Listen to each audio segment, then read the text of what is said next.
جی السلام علیکم، میں ہوں ایم اے بھٹی اور آج ایک نئے لیگل ٹاپک کے ساتھ میں آپ کی خدمت میں حاضر ہوا ہوں۔ اس سے پہلے بھی میں نے ایک ویڈیو بنائی تھی جس میں ہم نے ڈسکس کیا تھا کہ وابڈا یا کوئی بھی الیکٹرک سپلائی کرنے والی جو کمپنی ہے، یعنی کے ای ہو گئی، وابڈا ہو گئی، اور جو کسی دوسرے صوبے میں اور بھی اگر کوئی اس قسم کی کمپنیز ہیں تو ان کے کیا اختیارات ہیں، کیا وہ میٹر اتار سکتے ہیں یا نہیں اتار سکتے۔ تو آج اس کو میں تھوڑی اور ڈیٹیل آپ لوگوں سے ڈسکس کرنا چاہتا ہوں۔ بجلی اور گیس کے جو قوانین ہیں اور صارف کے جو رائٹس ہیں اور کمپنی کی جو لائبلٹی ہے، ہم اس پہ آج ڈسکس کریں گے۔ اگر کوئی شخص اپنے کسی ایک میٹر کے بل کی ادائیگی نہ کر سکا ہو تو وابڈا اس کے ایک میٹر کی بجلی، صرف اس ایک میٹر جس کی اس نے ادائیگی نہیں کی، صرف اس کنیکشن کو منقطع کر سکتا ہے، مگر اس کے کسی دوسرے میٹر جو اس کے نام سے اگر 3-4 دوسرے میٹرز ہیں تو اگر اس قسم کی حرکت کی، انہوں نے سارے کنیکشنز ہی ہٹا دیے تو پھر یہ غیر قانونی عمل ہوگا۔ اور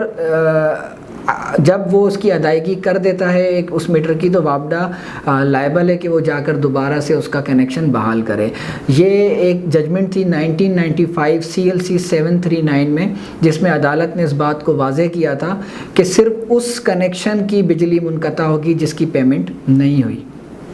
اگر وابڈا کسی کی بجلی بغیر کسی نوٹس کے منقطع کرتا ہے تو صارف بجلی منقطع ہونے کی وجہ سے جو صارف کو نقصان ہوگا، وابڈا کی ذمہ داری ہے کہ اس کو وہ نقصان بھر کر دے۔ یعنی کہ صارف کورٹ میں وابڈا کے خلاف مقدمہ دائر کر سکتا ہے کہ انہوں نے بغیر مجھے نوٹس دیے میرا کنیکشن کاٹا ہے اور ان کی اس حرکت کی وجہ سے مجھے اتنے کا نقصان ہوا ہے۔ یہ بات 1989 کا ایک کیس تھا، ایک کیس لاء ہے جو 1989 CLC 2344 میں عدالت نے واضح کیا۔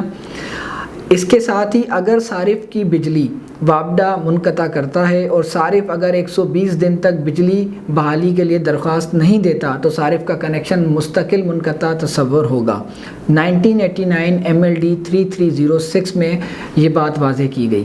اگر کوئی صارف کنڈا لگا لیتا ہے یا کوئی اس قسم کا بیچ میں سے کوئی اس قسم کی حرکت کرتا ہے بجلی چوری کرنے کے حوالے سے، تو اگر کوئی صارف اس قسم کی کوئی بجلی چوری کرتے ہوئے رنگے ہاتھوں پکڑے جائے تو وہ کسی قسم کے ریلیف کا حقدار نہیں ہوگا۔ 2007 CLC 424 کے اندر اس بات کو واضح کیا گیا۔ اب جو گھریلو صارفین ہیں، اگر گھریلو صارفین کی طرف سے گیس کے میٹر کی ٹیمپرنگ جو رنگے ہاتھوں اگر پکڑی جاتی ہے تو وہ ایک جرم ہے جس کی سزا 6 ماہ تک کی قید ہے، اور یہ بات section 16 gas theft control and recovery ordinance 2014 میں واضح کی گئی ہے۔ میں نے اس ویڈیو کو بنانے کا مقصد یہ ہے کہ جو لوگ بجلی گیس چوری کر رہے ہیں وہ یہ بات جان لیں کہ اگر ان کو پکڑا گیا تو ان کے خلاف سخت سے سخت قانونی کارروائی ہو سکتی ہے۔ دوسری سائڈ پر ہم نے کمپنی کی بھی رسپانسبلٹی دیکھی کہ جو آپ کو یہ سروس پرووائڈ کر رہا ہے وہ آپ کو پہلے نوٹس دے گا، اس نوٹس دینے کے بعد آپ کا کنیکشن منقطع کیا جائے گا۔ اگر وہ نوٹس دیے بغیر آپ کی کوئی کمپنی ہے یا آپ کا کوئی کاروبار ہے، ان کے کنیکشن منقطع کرنے سے وہ ڈیمیج ہوا ہے تو آپ کورٹ میں کیس داخل کر ان سے وہ ہرجانہ ڈیمانڈ کر سکتے ہیں۔ میں امید کرتا ہوں یہ ویڈیو آپ لوگوں کو پسند آئے گی، اسے دوسروں کے ساتھ بھی شیئر کریں۔ ہمارے ساتھ جڑے رہنے کا بہت شکریہ، اپنا خیال رکھیے گا، اللہ حافظ۔